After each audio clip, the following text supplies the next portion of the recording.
Welcome to a online solution. मैं हूं इफ्तिखार, सभी का स्वागत है। ठीक है, बहुत दिनों के बाद मैं वीडियो बना रहा हूं आपके लिए, तो ये वीडियो आई है और इसे आप अंत तक देखिएगा। इसमें हम लोग क्लास 10 सामाजिक विज्ञान का महत्वपूर्ण प्रश्न को देखेंगे। और आपको पता है ना, यहाँ से जो आपकी तैयारी कराई जा रही, जो हमारे चैनल से अब जो क्वेश्चन आपको प्रोवाइड कराए जाएंगे, सब्जेक्टिव क्वेश्चन लगातार सीक्वेंस तरीके से आपको याद करते जाना है। ठीक है, देखिए मैं आपको यहाँ से जो अभी रेगुलर जो फरवरी तक क्लास चलेगी, जनवरी तक सब्जेक्टिव क्वेश्चन का, तो आप इस सारा क्वेश्चन को कॉपी में नोट करते जाओ। ठीक है, जब आपको एग्जाम के 15 दिन निकट बचेंगे तो तब आपको गेस क्वेश्चन मिलेगा, तो उसमें आंसर नहीं लिखा रहेगा, सिर्फ एक क्वेश्चन रहेगा और जो उसका जो आंसर अगर चाहिए आपको तो बस यहीं से आपको नोट करना है, इसी से आपका आंसर जो है मिल जाएगा। ठीक है, तो चलिए यार वीडियो को स्टार्ट करते हैं बिना वक्त को ज़ाया करते हुए। तो आइए सबसे पहले हम बड़ा इंटरेस्टिंग ये जो है वीडियो है आपके क्लास के लिए इम्पोर्टेंट है। चलिए हम देखते हैं पहले बहुविकल्पीय प्रश्न। बहुविकल्पीय प्रश्न यानी कि ऑब्जेक्टिव क्वेश्चन। ठीक है, देखिए इसमें हम लोग जो है ना बारीकी से पहले 5 ऑब्जेक्टिव क्वेश्चन देखेंगे। अगर आपको सारा क्वेश्चन याद होगा तो सीक्वेंस तरीके से आप लोग आंसर बताते जाना। ठीक है, मैं सब क्वेश्चन का आंसर मैं आपसे पूछूंगा। ओके, पहला नंबर सवाल आपके स्क्रीन पर दिख रहा, देखिए ध्यान से। पहला नंबर सवाल कहता है, कौन भारत का सबसे बड़ा लौह उत्पादक राज्य है? यानी कि सबसे बड़ा लौह उत्पादक राज्य कौन है, उसका नाम बताना है। ठीक है, देखिए ऑप्शन नंबर ए में कहता है Karnataka, option number B Goa, option number C Orissa, option number D Jharkhand. तो अगर याद है तो आंसर बताएं। और इसमें जो है ना हम लोग सब्जेक्टिव क्वेश्चन ऑब्जेक्टिव क्वेश्चन सब क्लियर करते जाएंगे। आपके लाइव क्लास में तो ऑब्जेक्टिव क्वेश्चन पूरा तो क्लियर होता है, लेकिन जब मैं सब्जेक्टिव लाऊंगा तो उसमें मैं ऑब्जेक्टिव दूंगा जो इंपॉर्टेंट हो, खास हो। ठीक है, तो पहला का राइट आंसर ऑप्शन नंबर ए हो जाएगा, कर्नाटक। ध्यान रखेंगे। ठीक है, यानी कि भारत का सबसे बड़ा लौह उत्पादक राज्य जो है कर्नाटक है। ओके, क्लियर है? सब सारा क्वेश्चन आपको कॉपी में नोट करना है। क्वेश्चन नंबर 2 देख लीजिए आप। रक्त एवं लौह की नीति का अवलंबन किसने किया? और काफी वीवीआई क्वेश्चन है और आपके लिए इजी क्वेश्चन है। रक्त एवं लौह की नीति का अवलंबन बिस्मार्क ने किया। यहाँ पर सी ऑप्शन राइट हो जाएगा। ओके, चलिए अगला क्वेश्चन देखिए। क्वेश्चन नंबर 3 कहता है, उपभोक्ता अधिकार दिवस कब मनाया जाता है? वीवीआई क्वेश्चन है। ठीक है, ये आपके अर्थशास्त्र से है शायद, और ये क्वेश्चन काफी लगातार आ चुका है। उपभोक्ता अधिकार दिवस कब मनाया जाता है? ऑप्शन नंबर ए 17 मार्च, ऑप्शन नंबर बी 15 मार्च, ऑप्शन नंबर सी 19 अप्रैल, ऑप्शन डी 22 अप्रैल। तो उपभोक्ता अधिकार दिवस जो मनाया जाता है वो 15 मार्च को मनाया जाता है। ऑप्शन का बी राइट हो जाएगा। ओके, चलिए अगला क्वेश्चन देखिए, और ये क्वेश्चन आपके आपदा प्रबंधन से है। क्वेश्चन नंबर कहता है, फॉर बस्ती मकान में आग लगने की स्थिति में क्या करना चाहिए? यार अगर आप सपोज डेट मान लो कि आपके मकान में आग लग गया, ठीक है, और आपके मम्मी पापा उतने पढ़े लिखे नहीं हैं जो आग को बुझा सके। मान लो कि आपके घर में आग लग गया और आपके पास दिमाग है, क्योंकि आपको मम्मी पापा ने पढ़ाकर अच्छे ज्ञान पुरुष महानतम बना दिया। ठीक है, अब आपको घर को बुझाना है तो आप क्या सोचेंगे? क्या आप अग्निशामक यंत्र को बुलाएंगे, या दरवाजे खिड़कियां लगाना स्टार्ट करेंगे, या आग बुझाने तक इंतजार करेंगे, बैठ कर रहेंगे कि मम्मी को बोलना कि मम्मी बैठो ना, आग बुझ जाएगा, आप टेंशन मत लो, या इनमें से कोई नहीं? तो देखो ये बस्ती और मकान में आग लगने की स्थिति में आप क्या करेंगे? अग्निशामक यंत्र को बुलाएंगे। ठीक है, किसको बुलाएंगे? अग्निशामक यंत्र, यानी कि आग बुझाने वाले व्यक्ति। ओके, चलिए अगला नंबर सवाल कहता है, महासागर की तली पर होने वाली कंपन को किस नाम से जाना जाता है? महासागर यानी कि सबसे, देखो दुनिया का सबसे महासागर प्रशांत महासागर। मान लो प्रशांत महासागर के तली पर भूकंप आ गया, तो यार उससे क्या मतलब, इससे हम किस नाम से जानेंगे? उसे भूकंप कहेंगे, या चक्रवात कहेंगे, या सुनामी, या इनमें से कोई नहीं? तो जब भी महासागर के तली पर भूकंप आएगा तो उस कंपन को जो है ना हम सुनामी के नाम से जानेंगे। सी ऑप्शन राइट होगा। ओके, क्लियर है? तो यहाँ तक ये जो सारा क्वेश्चन मैंने अभी तक 5 ही ऑब्जेक्टिव क्लियर किया, वीवीआई क्वेश्चन है। मैं तो बोलता हूँ कि आप कॉपी में नोट करो यार। अगर अभी से मतलब आप नोट करते जाएंगे तो आपके जो कुछ नहीं भी पढ़े हैं उसका कॉपी तैयार हो जाएगा गेस क्वेश्चन के लिए। अब हम बढ़ते हैं सब्जेक्टिव क्वेश्चन की ओर। अच्छा, एक बात और आपसे कहना है, अगर आपको वीडियो हेल्पफुल लग रहा है तो कृपया करके आप लाइक कर देंगे वीडियो को। ओके, सारे दोस्तों को बोलना और शेयर करना। मैं आपके लिए डेली क्वेश्चंस लाता रहूँगा। ओके, क्वेश्चन दिख रहा है आपकी स्क्रीन पर पूरा क्लियर है ना, क्लियर दिख रहा, देखिए है ना। इसमें हम लोग जो है ना अभी लघु उत्तरीय प्रश्न को देखेंगे। लघु उत्तरीय मतलब 2 मार्क्स का, और अभी दीर्घ अगर बच गया है ना तो दीर्घ, जब लघु उत्तरीय प्रश्न पूरा क्लियर हो जाएगा उसके बाद हम लोग दीर्घ उत्तरीय प्रश्नों को क्लियर करेंगे। पहले आप लोग 2 नंबर सवाल को हल कर लीजिए, 5 नंबर को छोड़ो। आपको 90% लाना है ना, पहले 2 नंबर को क्लियर करेंगे, 5 नंबर को मैं आपको दे दूंगा। ओके, चलिए, तो लघु उत्तरीय प्रश्न में यानी कि 2 नंबर का सवाल, पहला नंबर सवाल कहता है हमारा, भूक्षरण किसे कहते हैं, है ना। देखिए, मैं अगर वीडियो में आ रहा हूं तो आपको एक भी प्रॉब्लम नहीं होगा। ओके, मैं आपको पूरा सीक्वेंस तरीके से अच्छे से समझाऊंगा सब्जेक्टिव क्वेश्चन, यार एक भी कंफ्यूजन नहीं रहेगा। ओके, क्वेश्चन कहता है भूक्षरण किसे कहते हैं, है ना। भूक्षरण को हम लोग जो है ना मृदा अपरदन के नाम से जानते हैं। पहले हम समझते हैं कि भूक्षरण किसे कहते हैं, तो उत्तर है मृदा को अपने स्थान से विविध क्रियाओं द्वारा स्थानांतरित होना ही भूक्षरण कहलाता है। मैं जो क्या करता हूँ ना, पेंसिल ले लेता हूँ। चलिए, पेंसिल देखिए हाथ में मेरा, ठीक है, कितना छोटा पेंसिल आप लोग देख सकते हैं। चलो यार, तो क्वेश्चन आंसर कहता है कि मृदा को अपने स्थान से विविध क्रियाओं द्वारा स्थानांतरित होना ही जो है ना भूक्षरण कहते हैं, है ना। मतलब देखिए, अगर आप दो आंसर लिखे हम, ठीक है, ये हमने पढ़ा, आप देखिए दूसरा पढ़ते हैं, ये दोनों आंसर सेम है, ये भूक्षरण का दोनों आंसर है। आपको जो इजी लगे वो याद कर सकते हैं, ठीक है।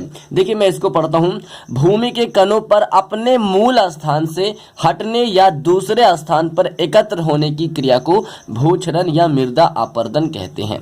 हमको तो लगता है कि इन दोनों में से आप इसी को याद करो, है ना, इसी को याद करो, क्योंकि आपको इसमें ज्यादा समझ में आएगा, है ना, आपको इसमें ज्यादा समझ में आएगा। आप इसी को याद करो। देखिए, इसमें क्या है ना, विविध क्रियाओं, मतलब जानते हैं ना, यहाँ क्या बोला कि अपने मूल स्थान से हटने या दूसरे स्थान पर एकत्र होना। तो ये जो इतना जो लिखा हुआ है ना, इसको शॉर्टकट में जो है ना विविध क्रिया लिख दिया। यानी कि ये जो है विविध क्रिया के द्वारा होता है कि अपने मूल स्थान से, यानी अपने जगह पर से हट के किसी दूसरे स्थान पर जाकर एकत्र हो जाना, उसी को विविध क्रिया कहेंगे। और इसी क्रिया को हम भूक्षरण या मृदा अपरदन कहते हैं। क्लियर है। आप दोनों में से किसी को याद करो। ओके, आपके सामने दोनों चॉइस है, याद करके मैंने लिख दिया, जो मन करे आपको याद कर लेना, लेकिन नंबर फाड़ के लाना, ठीक है। चलिए, अगला क्वेश्चन नंबर 2 कहता है जर्मनी के एकीकरण की बाधाएं क्या थी। ये काफी मोस्ट क्वेश्चन है, इसको छोड़िएगा मत, काफी इंपॉर्टेंट है, याद कर लेना। याद करने में क्या जाएगा, 2 मिनट तो टाइम लगेगा इसको याद करने में। जर्मनी के एकीकरण की बाधाएं, आंसर कहता है जर्मनी के एकीकरण में निम्नलिखित प्रमुख बाधाएं थी। जर्मनी के एकीकरण में बहुत सारी प्रमुख बाधाएं थी। देखना चाहते हैं आप कौन कौन था? चलिए मैं आपको दिखाता हूं, ठीक है।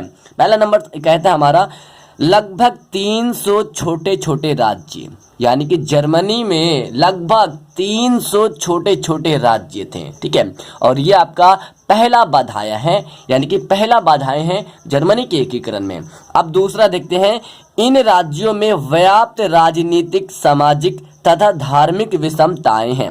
मतलब आप जानते हैं ना, देखो मैं आपको समझाता हूं अपने माध्यम में। जैसे कि हिंदुस्तान है, तो हिंदुस्तान में हर तरह के धर्म रहते हैं, हिंदू, मुस्लिम, सिख, ईसाई। उसी प्रकार बोलता है कि जर्मनी के एकीकरण में इन राज्यों में जो है राजनीतिक, सामाजिक और धार्मिक विषमताएं भी मौजूद रहती है, ठीक है। तीसरा देखिए, राष्ट्रवाद भावना का अभाव, यानी कि इसमें जो है ना राष्ट्रवाद का भावना का अभाव था। ओके, अब चौथा कहता हमारा ऑस्ट्रिया का हस्तक्षेप था। ऑस्ट्रिया का हस्तक्षेप था, तो ये हुआ 4 ही देना है, 5 नहीं देना, ठीक है। बुक में गाइड वगैरह में 5 रहते हैं, लेकिन 4 ही देना काफी है। 2 नंबर का सवाल है, काफी है, 4 ही देना। ओके, चलिए ये देखिए, इस क्वेश्चन को मिस ना करेंगे, आपसे कृपया कर बोलता हूं, ठीक है। क्वेश्चन नंबर 3 कहता है मुस्लिम लीग के क्या उद्देश्य थे। मुस्लिम लीग के जो है आपको उद्देश्य बताना है, और मैं आपको इस वीडियो में काफी अच्छे तरीके से बताऊंगा इसका उद्देश्य क्या था। तो चलिए बढ़ते हैं। उत्तर कहता है मुस्लिम लीग की स्थापना 30 दिसंबर 1906 को हुई, है ना। ये आपके यहाँ पर देखिए आपका ऑब्जेक्टिव बन गया। मुस्लिम लीग की स्थापना कब हुआ, ऑब्जेक्टिव में तो ये ही पूछता है 1906, 1905, ये पूरा डिटेल नहीं पूछा, लेकिन आपको पूरा डिटेल याद करना है कि मुस्लिम लीग की स्थापना 30 दिसंबर 1906 को हुई। उसका उद्देश्य था कि मुसलमानों के हितों को रक्षा करना, यानी कि इसकी जो स्थापना हुई थी 1906 में, तो इसका उद्देश्य जो था मुसलमानों के हितों को रक्षा करना।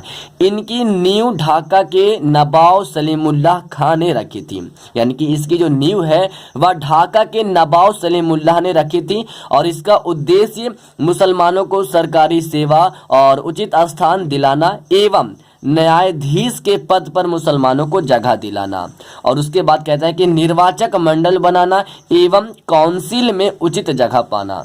आप नहीं ना समझे, अब मैं आपको समझाऊंगा, ठीक है। देखिए, मुस्लिम लीग की स्थापना 30 दिसंबर 1906 की हुई, और इसका जो उद्देश्य था मुसलमानों के हितों को रक्षा करना, यानी कि मुसलमानों को हेल्प करना, मदद करना, ठीक है। अब देखिए, यानी कि जो मुस्लिम लीग की जो न्यू जो दी है, इनकी जो घोषणा जो दी है, ये इसकी जो हितों की रक्षा कर रहा है, ये देखिए, ढाका के नवाब सलीमुल्लाह खान ने रखी थी, ठीक है।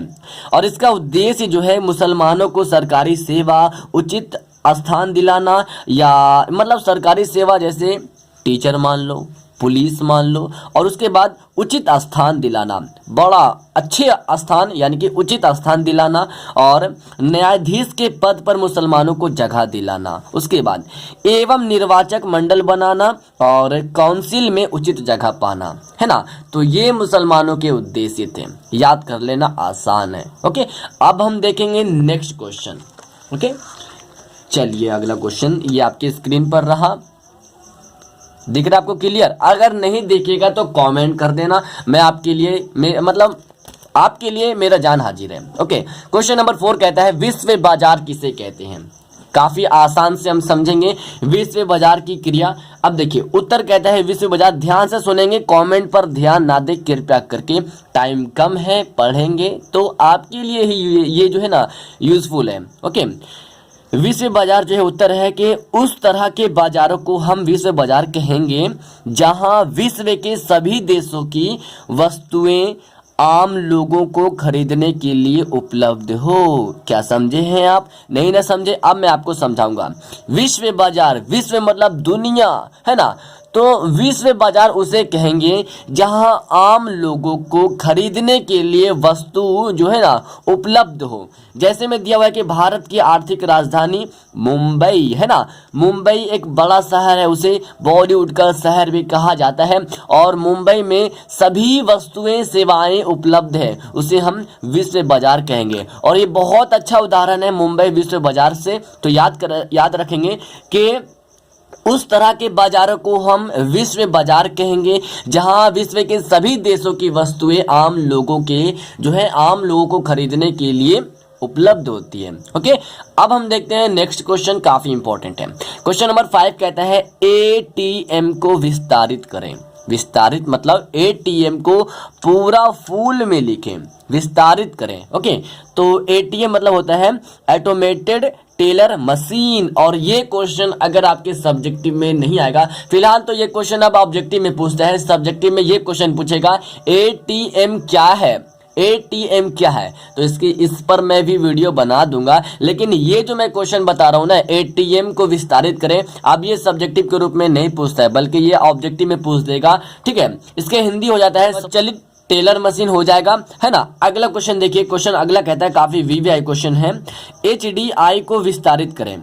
देखो एचडीआई मतलब, अरे यार क्या है, समझ में नहीं आ रहा है एचडीआई, अब मैं समझाऊंगा।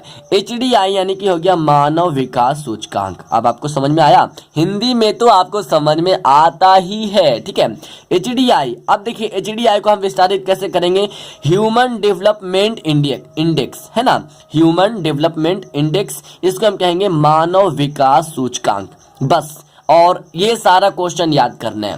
अब वीडियो ज़्यादा नहीं बनेगी, अब हम वीडियो को एंड करेंगे। एवरीवन, वीडियो आपको काफ़ी हेल्पफुल लगी होगी, मैंने मेहनत की आपके लिए बनाने के लिए, क्योंकि मेरे पास बहुत कम वक्त मिलती है और बहुत ही रिक्वेस्ट किए थे सर आप लोगों के लिए वीडियो बना दो बना दो बना दो बना दो, तो लेकर आ गया हूँ। हेल्प करेंगे, देखता हूँ इस वीडियो में कितना प्यार मिलता है ना।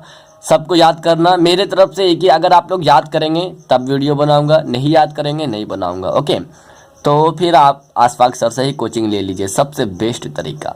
याद करेंगे, मैं क्वेश्चन दूंगा, आप लोग पक्का टेंशन मत लेना, ठीक है। ओके एवरीवन, इजाज़त दीजिए, मैं जा सकता हूँ। ओके, दैट्स ऑल, खुदा हाफिज। याद कर लेंगे सारा क्वेश्चन को। ओके, लास्ट बार मैं जाने से पहले बोल देता हूँ।